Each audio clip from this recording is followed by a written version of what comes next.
Hello! In this tutorial we are going to take a look at Wade's brand new path tool.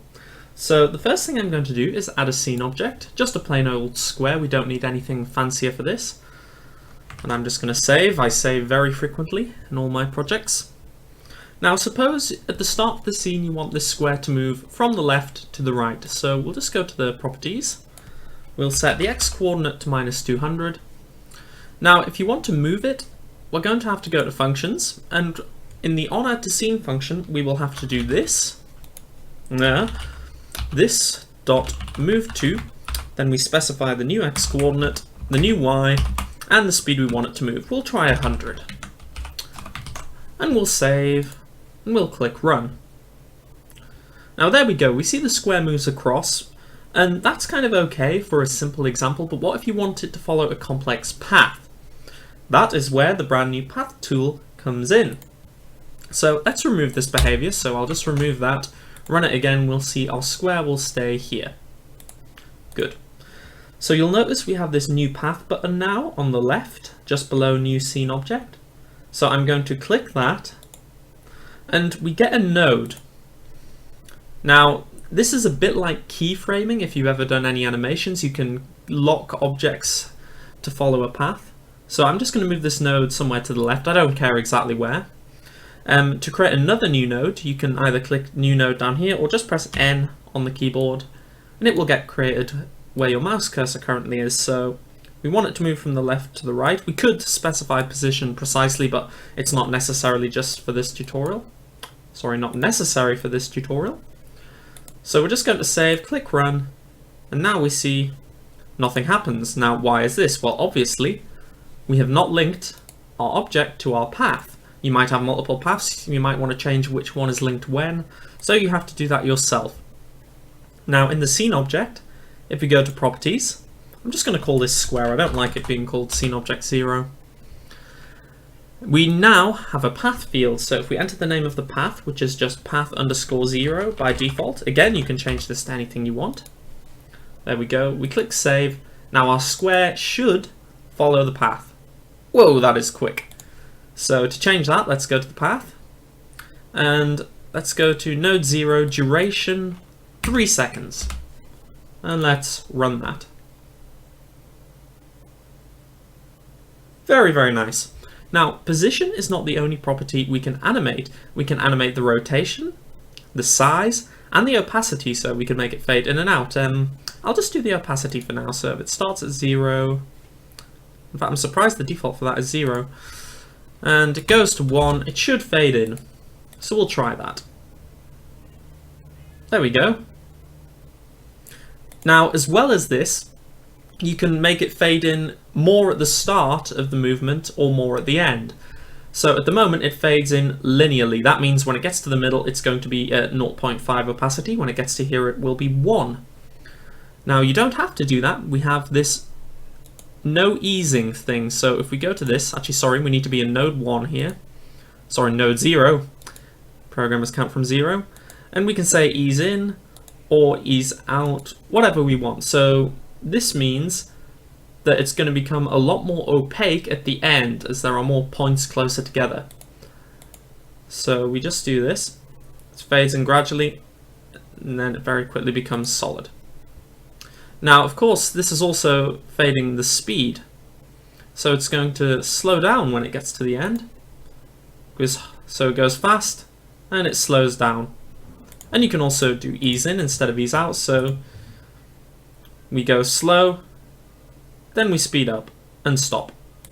So you have a few options. You can use quadratic, interpolation, quartic, all the weird things, but generally you won't need to get too complicated with this. So I'm just going to turn the interpolation off for now. We don't need that, and I'm going to undo opacity. I'm going to add rotation. I think rotation's good, so for node 0 I'll set the rotation to 0. For node 1 I will set it to approximately 2 pi, which is going to be 6.28 something probably. So that would be 360 degrees. And I'm also going to make this more of a blade rather than a square. So you can imagine if this were a game like Super Meat Boy, where you've got a rotating disc that follows a path, that would be a good use for this. So now if I click play, Excellent. It rotates and, oh, very, very close. It's almost exactly 360 degrees. So we can rotate, we can do anything we need. This is really great for cutscenes. You don't have to go into functions, do this.move to, and then have callbacks for when on move complete, which is very messy for anything but a trivial example. So the next thing we want to do is try a more interesting path. So I'm just going to delete that path for now. And this can be a box again, roughly. We'll just resize it a bit. And I'm going to create one more new path.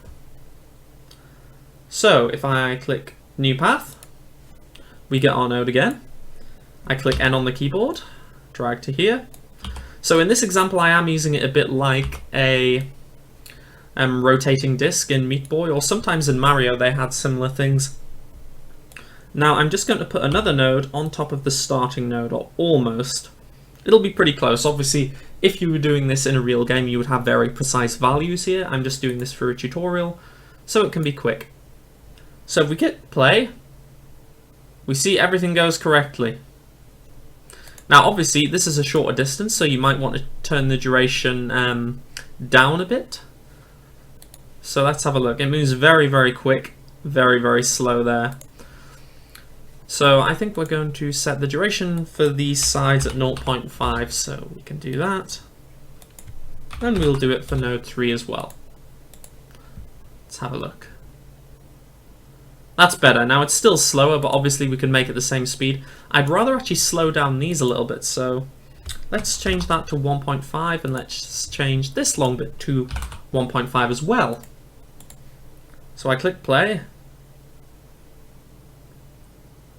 That's better. It's not perfect, but it's close. I like that.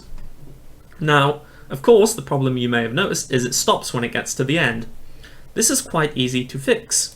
So if we go back to our scene object, okay, we go to, we just need to check the path because we deleted it before. Yes, it's still path 0. We go to functions. Now in here we have a new function.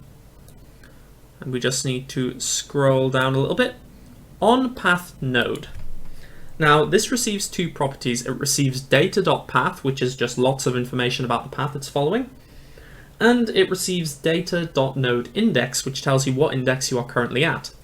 Now if we click on our path again, just briefly, we see we've got 5 nodes. We've got 0, which is hidden by that temporarily. We've got 1, 2, 3, 4.